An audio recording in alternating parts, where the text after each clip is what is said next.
nosotros a no desarrollar cáncer.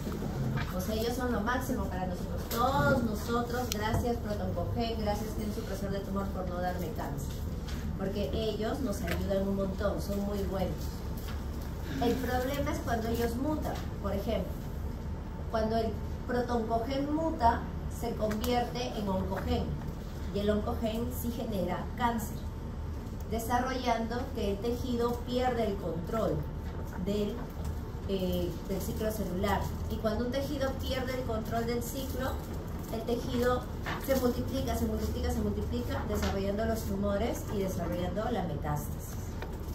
Ahora, ¿tú te acuerdas que cuando nosotros hablamos de los genes, dijimos que los genes se ubicaban en los cromosomas, en unos lugares llamados los locus, y que cada gen tenía alelos, ¿no? Por ejemplo, el gen del color del cabello, castaño, rubio, negro, etc., ¿no? Ya. Resulta que los protoncogenes y los genes supresores de tumores también tienen sus respectivos alelos. Por ejemplo, el protoncogen tiene dos alelos, y cuando uno de ellos muta, se genera el oncogen, ¿correcto? Se genera el oncogen. Entonces, solamente basta con que un alelo mute para desarrollar el oncogen que va a conllevar al cáncer. En cambio, en el gen supresor de tumor, cuando muta un alelo, no importa, no hay cáncer, no pasa nada.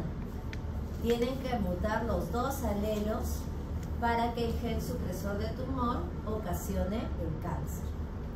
Eso quiere decir que la mayoría de cáncer se da por la mutación del protoncogen, porque es una sola mutación. Esta de acá es un poco más difícil porque necesito que sean dos para el mismo gen, en el mismo locus, de un mismo cromosoma. Hay que ser bien piña para tener esto. Pero justamente estas son las que son heredables. Estas de acá, más que todo, son aquellos cáncer que se dan por factores externos, como por ejemplo alto consumo de alcohol, drogas, mala alimentación, etc. Entonces, los protoncogenes son aquellos que son bien buenos porque ellos nos ayudan justamente a evitar el cáncer, al igual que el gen supresor de tumor. Pero cuando el protoncogen muta en uno de sus alelos, se genera la ruta para el cáncer. Y cuando el gen supresor de tumor muta en ambos alelos, genera también la ruta para el cáncer. Eso quiere decir que en una célula normal, yo puedo encontrar al protoncogen y al gen supresor del tumor controlando el ciclo celular, controlando la proliferación. Pero cuando ellos mutan, es decir, en una célula cancerígena, esto genera la proliferación desenfrenada que conlleva al desarrollo de los tumores y al desarrollo de la metástasis. Entonces, dentro de los oncogenes, ¿no?, más famosos que desarrollan el cáncer, tenemos 4 grupos. Los genes de los factores de crecimiento y sus receptores.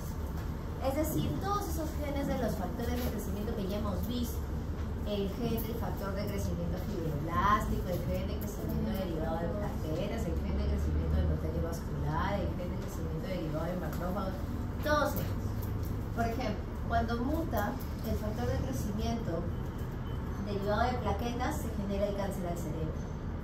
Cuando muta el gen ERBB, que es el gen para el receptor del factor de crecimiento epidermal, se genera el cáncer al cerebro y el cáncer de mama.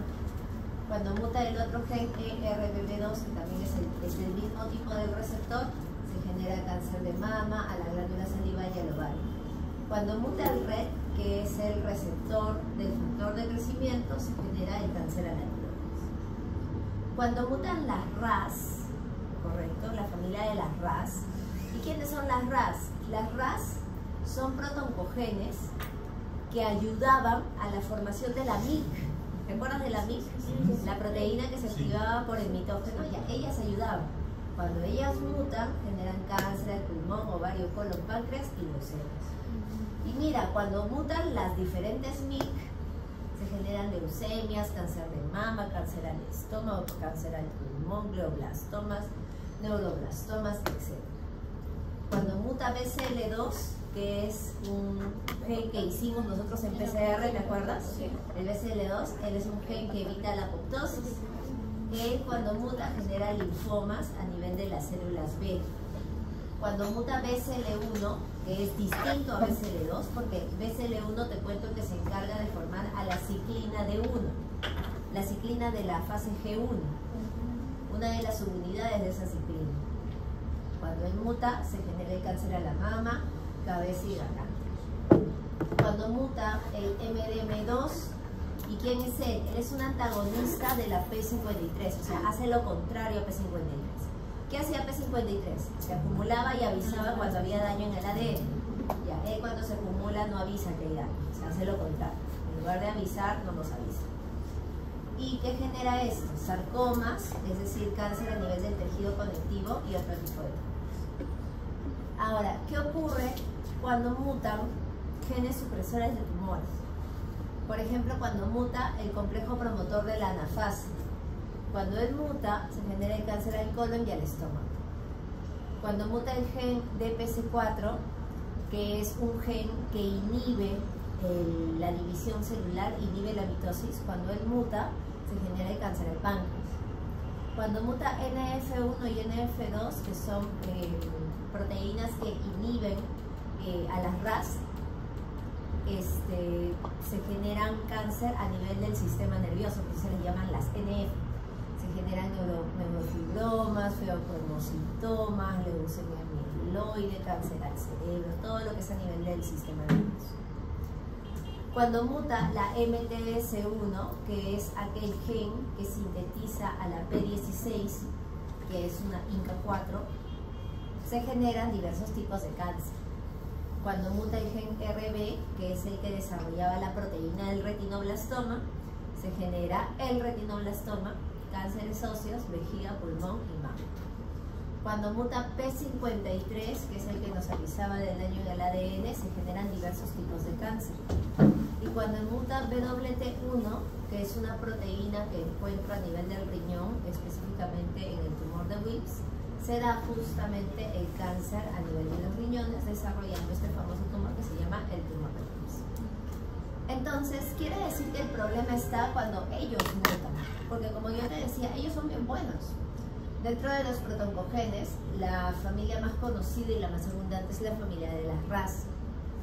¿Y por qué ellas son buenas? Porque cuando llega un factor de crecimiento, las RAS se activan dentro de la célula y hacen una cascada de señales que terminan en la formación de las MYC. Y cuando una célula sintetiza MYC es porque quiere vivir, quiere seguir dividiéndose, quiere seguir haciendo mitosis. Y cuando una célula quiere seguir viviendo, desarrolla pues BCL2, que es aquella molécula que evita la apoptosis, porque ella quiere seguir viviendo. En el caso de los genes supresores de tumores, ellos también son bien buenos. ¿Por qué? Porque, por ejemplo, la proteína del retinoblastoma nos ayuda a regular el ciclo celular. P53 nos avisa cuando hay un daño en el ADN. Complejo promotor de la anafase transduce señales para el paso de la metafase a la anafase. PWT1 ayuda al proceso de la transcripción. NF1 inhibe la señal de la RAS e inhibe el ciclo celular con P1, o sea, lo deja continuar luego de repararse. NF2 le da estabilidad al citoesqueleto celular. BRCA1 y BRCA2 ayudan en los mecanismos de reparación del ADN. P16 y el resto de las INCA4 ayudan a regular el ciclo celular. Entonces todos ellos son bien buenos. El problema es cuando ellos mutan. Por ejemplo, cuando muta BRCA1 o BRCA2 ya no hay reparación. Y si no hay reparación, ¿qué hay? Cáncer de mama. Entonces, el problema es cuando ellos han mutado.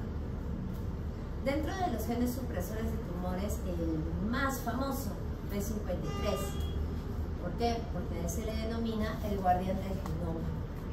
¿Por qué se le denomina así? Porque él es el que se acumulaba en el núcleo, ¿te acuerdas?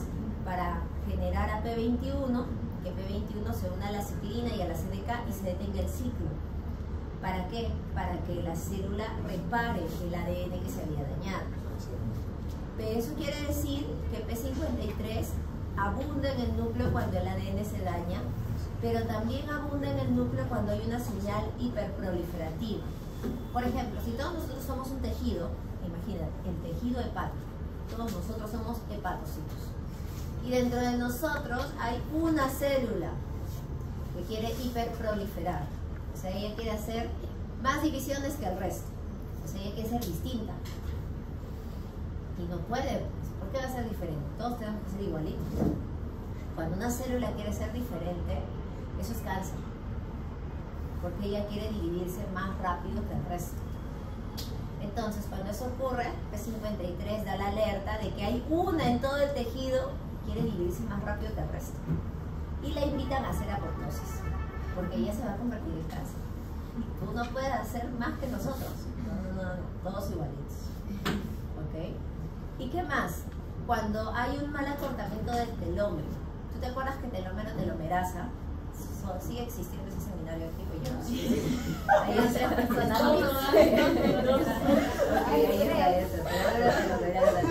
Sí, telómero, telomerasa. ¿Se acuerdan que nos dijo que cuando el telómero se acorta, la célula envejecía? Sí. Pero cuando había cáncer, ¿qué pasaba con el telómero? Se alargaba. ¿Por qué? Porque la cancerígena, ¿qué quería hacer? Inmortal. Ella no quiere morir, ella quería ser inmortal. Entonces, cuando la célula ve que su telómero no se está cortando, P53 llega y dice, oye, ¿por qué no estás acortando tu telómero? Tú tienes que envejecer, ¿ah? No, yo quiero ser inmortal, cáncer. Vaya, si le invitan a hacer apoptosis. Y la invitan a hacer, ¿cómo se llama? Apoptosis. ¿Qué más? Cuando hay hipoxia, cuando no llega oxígeno a las células. Cuando no llega oxígeno a las células desarrollan dentro unas moléculas que se llaman las ROS, que son las especies reactivas de oxígeno. Se las vamos a ver en un ratito. Esas ROS se acumulan en la célula y dañan a la célula, o sea, la hacen mutar. Entonces, cuando P53 ve que falta oxígeno, la invitan a la célula a suicidarse. ¿Por qué? Porque saben que si se activa el ROS, eso genera mutaciones y eso desarrollaría el cáncer. Entonces, quiere decir que P53, ante todo esto, invita a la célula a detener el ciclo para repararse, o la invita a envejecer porque ya cumplió su ciclo, o por último la invita a hacer apoptosis porque no se puede regular, ¿no? Eso es lo que generalmente es el P53. Pero ¿qué ocurre en el cáncer? En el cáncer P53 no funciona porque está mutado en la mayoría de los cánceres. Más del 50% de cáncer se da porque P53 ha mutado. Entonces, como P53 ha mutado, P53 no puede hacer esto. Y eso genera que la célula, con su ADN dañado, queriendo ser inmortal, queriendo hiperproliferar, desarrolla los distintos tipos de tumores y los distintos tipos de cáncer. Por eso es que P53 es la causa más común, por así decirlo, de todos los cánceres a nivel mundial. Otra proteína dentro de los genes supresores de tumores que hemos visto es la proteína del retinoblastoma, ¿te acuerdas? Ella, su gen, se encuentra en el cromosoma número 3. Ahora, ¿cuál es la función de la proteína del retinoblastoma? Bueno, a la proteína del retinoblastoma le encanta estar pegada ¿a quién? Al factor de transcripción eucariota número 2. Esa es su función, pegarse. Para que luego, ¿te acuerdas que en el control venía la ciclina E con la CDK2 y le ponía el fósforo y la proteína se soltaba y el factor podía hacer su transcripción? ¿Correcto? Pero estamos quedando que la función de la proteína del retinoblastoma es andar pegada al factor, ¿no? Esa es su función. ¿Qué pasa cuando él muta? Cuando él muta, no puede hacer su función. Y si no puede hacer su función, quiere decir que ya no está pegada.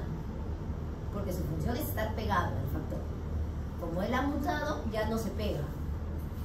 Y si ya no se pega, el factor está libre. Ya nadie lo controla. Entonces empieza a transcribir lo que sea. Así esté bien o esté mal, porque ya nadie lo controla. Entonces, como ya no hay quien lo controle, porque ya está libre de por sí, puede transcribir proteínas cancerígenas y desarrolla cáncer. ¿Qué cáncer? Cáncer de mama, pulmón y de vejiga. ¿Por qué? Porque no hay ninguna proteína del retinoblastoma que esté pegada al factor. Y el factor transcribe lo que quiere. Por eso se desarrolla el cáncer.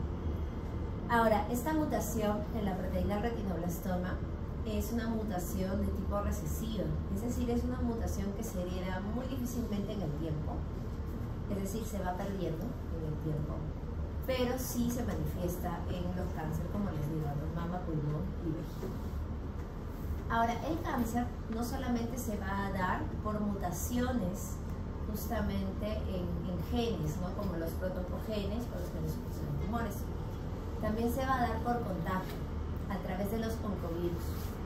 Dentro de los oncovirus tenemos al virus de la hepatitis B, que es un virus de doble hebra de ADN, y el virus de la hepatitis C, que es un virus de hebra simple de ARN. Ellos, cuando entran a nuestro sistema, generan carcinoma hepatocelular, es decir, cáncer al hígado.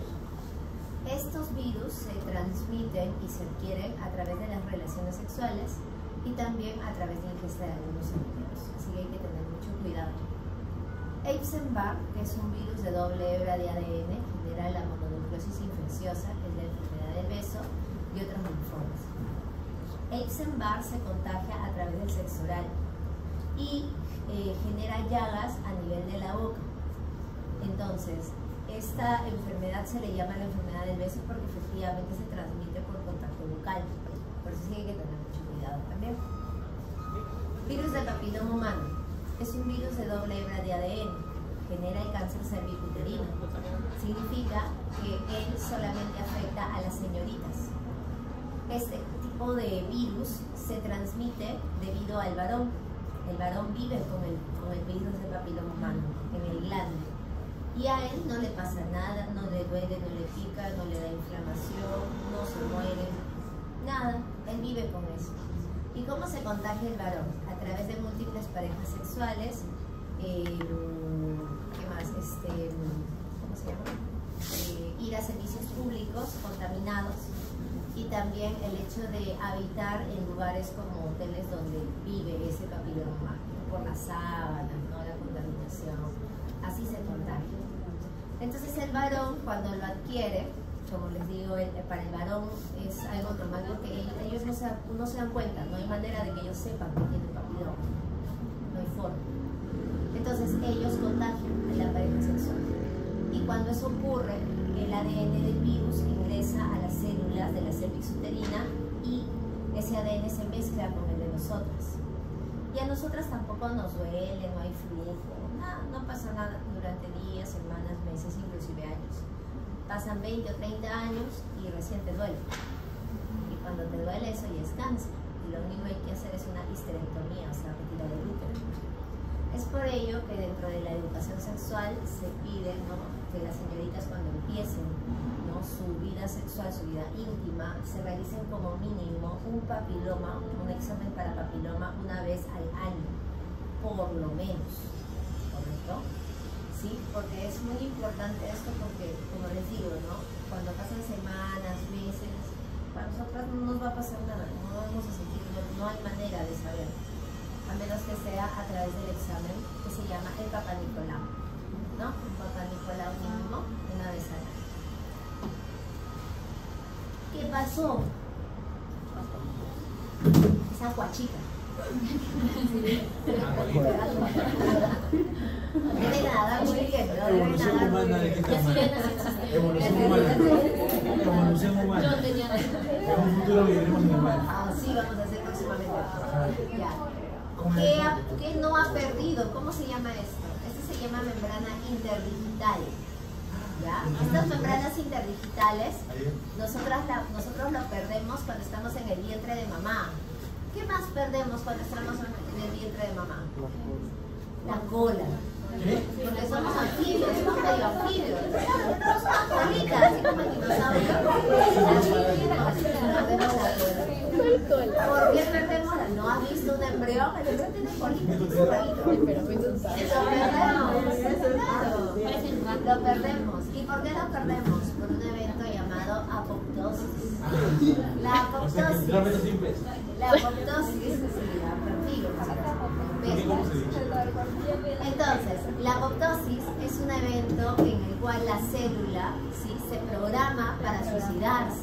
Por eso se dice que es un evento de muerte programada. Ahora, esta célula para hacer apoptosis tiene que reducirse, o sea, tiene que encogerse, achicarse, ¿ok? Para formar estas pequeñas vesículas que se llaman los cuerpos apoptóticos, para que luego venga un macrófago y se coma a los cuerpos apoptóticos. Y listo, esa es la apoptosis. En cambio hay otro proceso que se llama la necrosis, la cual no es programada, es accidental, en la cual la célula, en lugar de cogerse, se hincha, crece y explota. Y cuando explota, todo el contenido celular se derrama. Y las células del sistema inmunológico llegan porque algo ha explotado, pues no es como que llega una bomba, no es porque explota. Algo explota y genera un proceso inflamatorio. En el caso de la apoptosis se puede dar por dos rutas. Una ruta extrínseca, llamada también la ruta de los receptores de la muerte, y la ruta intrínseca, que es llamada la ruta de la mitocondria. Para hablar de la ruta extrínseca, tenemos que hablar de un ligando, o sea, algo que viene de afuera. Ese ligando se llama factor de necrosis tumoral. Y tú me dirás, Miss, pero no es apoptosis. ¿Por qué se llama factor de necrosis tumoral? Porque los científicos cuando lo descubrieron, pensaron que era el causante de la necrosis. Cuando se dieron cuenta que era de la apoptosis, le dejaron haciendo. Así que se llama factor de necrosis tumoral. Su sinónimo, ligando Fas, por eso se llama el Fas-L. Entonces, este ligando Fas se une a un receptor Fas de la membrana plasmática de cualquier célula. El receptor Fas tiene dominios, el dominio FADD y el dominio DISC. El dominio DISC tiene otros dos dominios, el DD y el DET. Y en la base del receptor Fas está la procaspasa 8, que es la molécula que activa la ruta de las caspasas. ¿Cómo es la ruta de las caspasas? La procaspasa 8 activa la caspasa 8, que activa la caspasa 3, que activa la caspasa 7, que hace que dentro del núcleo aparezca una DNasa. ¿Y qué hará una DNasa? ¿A quién se come? Al ADN. Y si yo me como al ADN, que es la molécula más importante de la célula, ¿qué le pasa a la célula? Se muere. ¿Ok? Esa es la apoptosis. Por otra parte, tenemos la ruta intrínseca. En la ruta intrínseca no hay factores fuera, no hay ligados.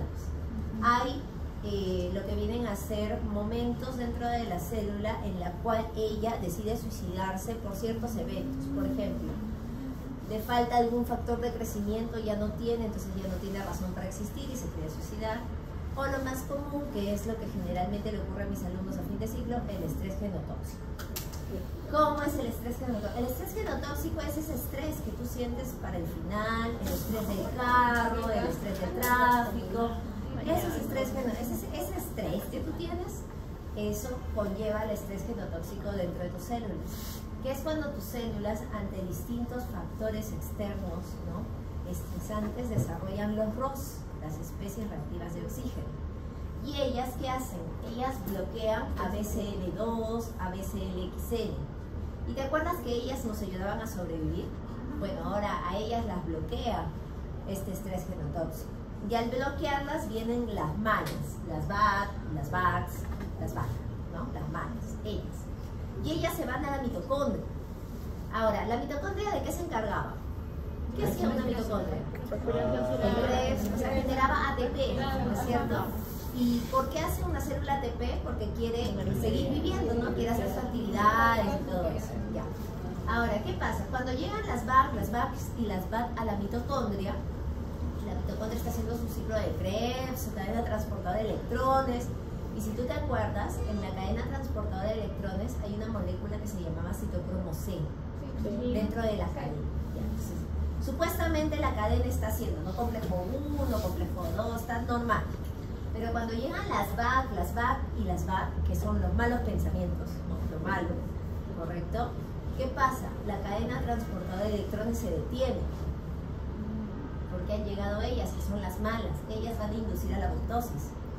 Y cuando la cadena se detiene, el citocromo C es expulsado de la mitocondria. Es decir, la mitocondria lo bota, yo no quiero nada, y se va el citocromo C. Y cuando el citocromo C sale de la mitocondria, va y busca a la APAF y a otra molécula llamada la procaspasa 9. Y se juntan las tres, citocromo C, APAF y procaspasa 9. Las tres juntas forman el apoptosoma. Y el apoptosoma activa la ruta de las caspasas. Activa la 9, que activa la 3, que activa la 7, que hace la formación de la DNasa para que se coma el ADN y se dé la apoptosis. Eso quiere decir que en una célula normal, cuando ella quiere vivir, hay BCL2 y la mitocondria está haciendo su trabajo normal. Su ciclo de Krebs, su cadena de transporte de electrones, está haciendo su ATP, todo normal. Pero cuando algo ocurre y la célula quiere hacer apoptosis, la BCL2 se bloquea, llegan las VAC, las VACs, las VAT, y citocromo C sale de la mitocondria para activar la ruta de las caspasas y promover la apoptosis. Entonces, ¿cómo es esta ruta? ¿De qué trata esta ruta? En la ruta extrínseca viene el ligando que se une al receptor, se activa la procaspasa 8, que activa la 8 y ella activa la 7. ¿Cuál es la función de la caspasa 7? La caspasa 7 deshidrata el citoplasma, o sea, hace que la célula se encoja. Por eso decíamos, en la apoptosis la célula se tiene que encoger, se tiene que reducir. ¿Quién hace eso? La caspasa 7. Hace que la célula se encoja. La caspasa 3 externaliza, dice, a fosfatidilcerina. Y tú ya viste a fosfatidilcerina. ¿Dónde está fosfatidilcerina? En la membrana. ¿En qué cara? Está en la interna. Está en la interna. ¿Qué hace caspasa 3? La pasa a la externa. O sea, de manera normal fosfatidilcerina abunda en la interna. Pero ¿qué hace caspasa 3? La pasa a la externa. Y si yo paso fosfatidilcerina de la interna a la externa, voy en contra de la asimetría de la membrana. Era una característica, ¿te acuerdas? Entonces la membrana ya no es estable porque estoy cambiándole de lugar a la fosfatidilcerina. Y cuando la membrana no es estable, la membrana es más fácil de romper. Y se rompe formando los cuerpos apoptóticos. Y dentro de esos cuerpos apoptóticos voy a colocar un pedazo de retículo, un pedazo de Golgi, lisosomas, y voy a englobar a las organelas, al citoplasma, al citoesqueleto, en pequeños cuerpos apoptóticos. Ella también se encarga de fragmentar el ADN, agarra y lo hace picadillo. ¿Para qué? Para que un poquito de ADN vaya a un cuerpo apoptótico, otro poquito vaya a otro cuerpo apoptótico, otro poquito vaya y así. Y la caspasa 3 activa otra caspasa, que es la 6. La 6 se encarga de hidrolizar unas proteínas llamadas las NUMA. Hidrolizar significa romper. ¿Rompe a quién? A las NUMA. ¿Y quién son las NUMA? Son unas proteínas del núcleo. Las proteínas que vuelven estable a la carioteca, por ejemplo. ¿Quiénes están ahí? Las proteínas del complejo del poro. Las integrales y las periféricas también. Porque imagínate que yo rompo un complejo del poro.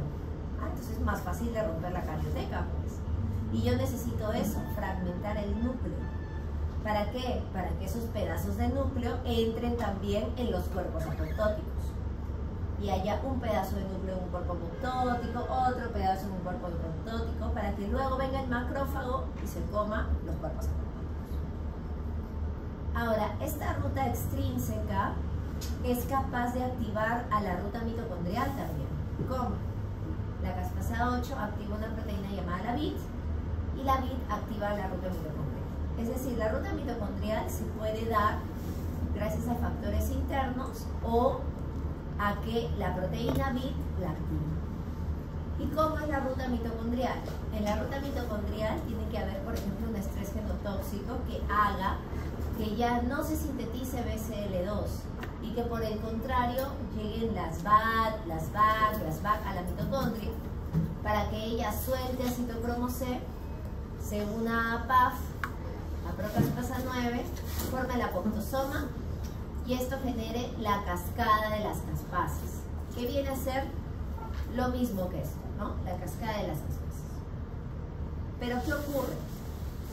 A veces una célula programa su muerte, dice, bueno, ya no me puedo reparar, me voy a morir a las 3 de la tarde. Entonces, la célula está preparada para suicidarse a las 3 de la tarde.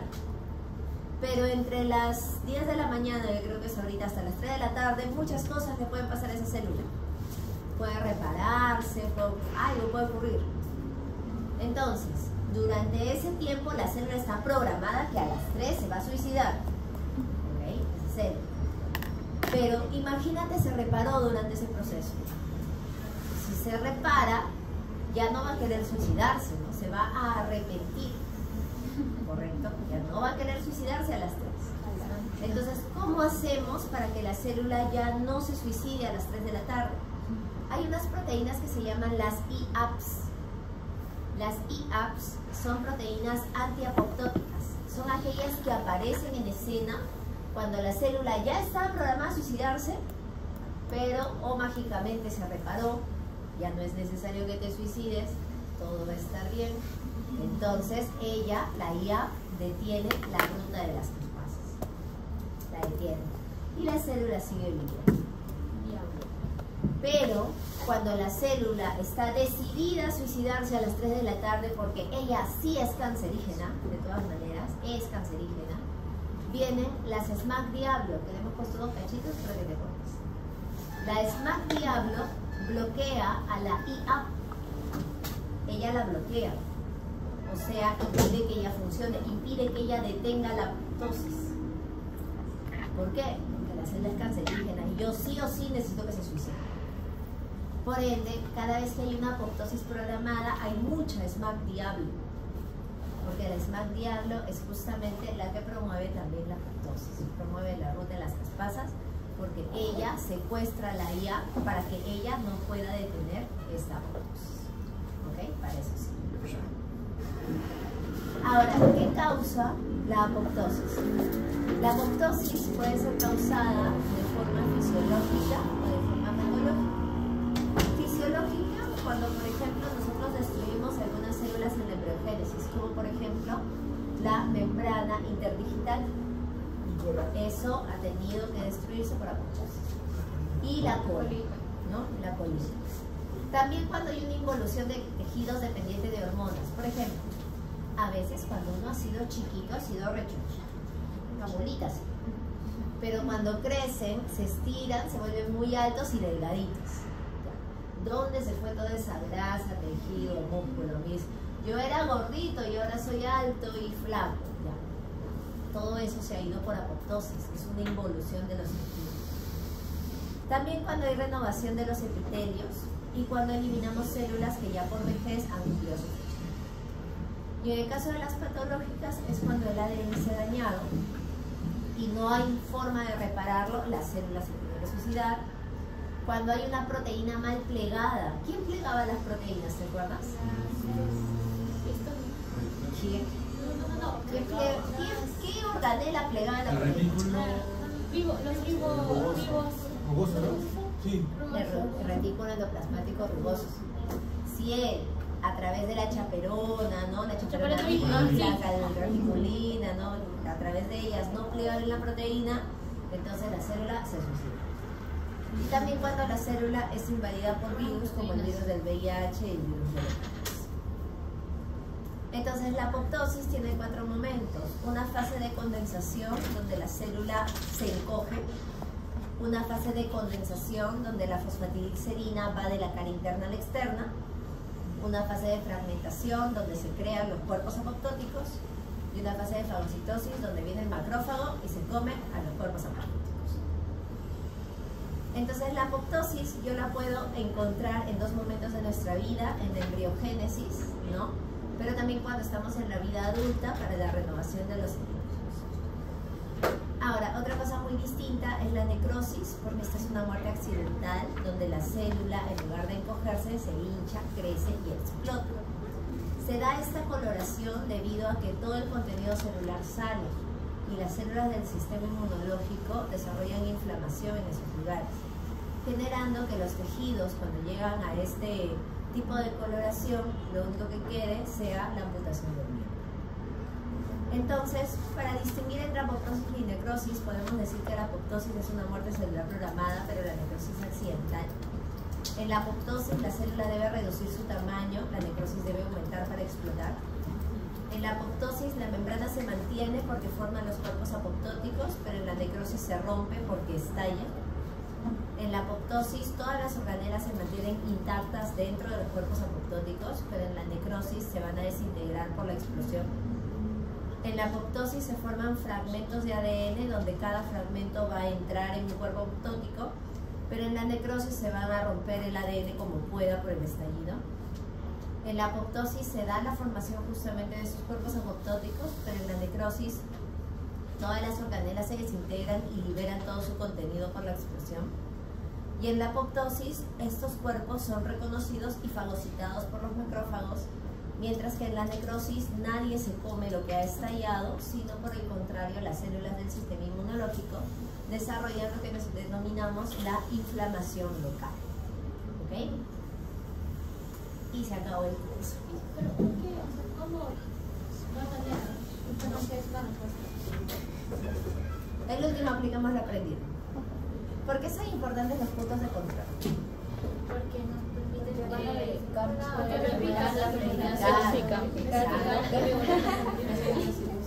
¿Por qué es necesario que ocurra la apoptosis?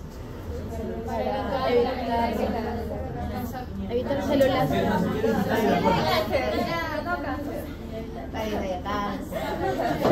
El análisis molecular de un cultivo celular indica que las células están sufriendo un tipo de muerte celular, evidenciándose una disminución del volumen celular debido a la deshidratación, presencia de fosfatidilcerina en la cara externa y formación de cuerpos celulares de menor tamaño. ¿A quién nos estamos refiriendo? A la apoptosis. ¿Por qué? Por los cuerpos, ¿no? Porque son cuerpos apoptóticos, la fosfatidilcerina se va afuera y reduce su tamaño, ¿no? Se deshidrata. Muy bien. Listo, chicos. Solo nos queda el final. ¿Fijas? ¿Todo? Sí, todo. Díganos los temas. Todo, desde biomoléculas hasta... Pero se van a repetir, pero ¿cuál les gusta más? ¿Qué tema le gusta más? Todos me gustan. Pero me gustan todos, de verdad. ¿Qué tema no le gusta? Todo bien. Ahora, hoy los ha ayudado el grupal, eso no quiere decir que el final se hacía. No es así, el final, como siempre digo, el final. ¿Cuántas hojas son, Miss? No sé, todavía no he hecho el examen, voy a inspirar el ¿Cuántas fin de preguntas semana. son? Son 10 preguntas. Voy a inspirar muy inspirada. Pero con preguntas dobles. ¿Casos clínicos así fuertes o es solo definición? Casos. Sí, por eso digo, no es como es. Profesores para marcar. 3 para marcar, 7 para contestar. ¿Ok? Entonces, ese final es para demostrar, como siempre le digo a los alumnos, es para demostrar que mereces pasar el curso. Aquí nadie se está quedando para ganar experiencia. Como he escuchado a muchos, no, me estoy quedando porque quiero ganar experiencia. No, acá se están quedando supuestamente porque quieren pasar, ¿no es cierto? Porque yo no creo que me quieran volver a ver 16 semanas, ¿no? Ya no. En otro ciclo quizás. ¿Me hizo venir también del laboratorio? Todo. Miss, ¿usted dijo que iba a ser concurso? La otra semana va a ser. Antes de. ¿Verdad? No he dado el aviso parroquial. Aviso parroquial. La próxima semana el examen empieza a las 10 de la mañana. Entonces, desde las 8:40 hasta las 10 de la mañana, y Kahoot, el que quiere viene, el que no quiere no viene. ¿Correcto? El Kahoot es en pareja, buscar su pareja, ¿correcto? Y el que quiere participa. Pero empieza a las 8:40, un punto. Si llegas después, vienes participas del siguiente Kahoot, ya no del que se está dando, ¿no? De esa manera te va a servir de repaso para el mismo día del examen y también para acumular tus puntos. ¿Está bien? Profesora, una pregunta. ¿Los puntos en quién los puedo poner? Voy a pensar. Los que tienen puntos. Profesora, los puntos del laboratorio. El laboratorio. Hoy lo voy a pensar. Voy a pensar. Allá. Ya, Sebastián. Te lo pienses. Hola.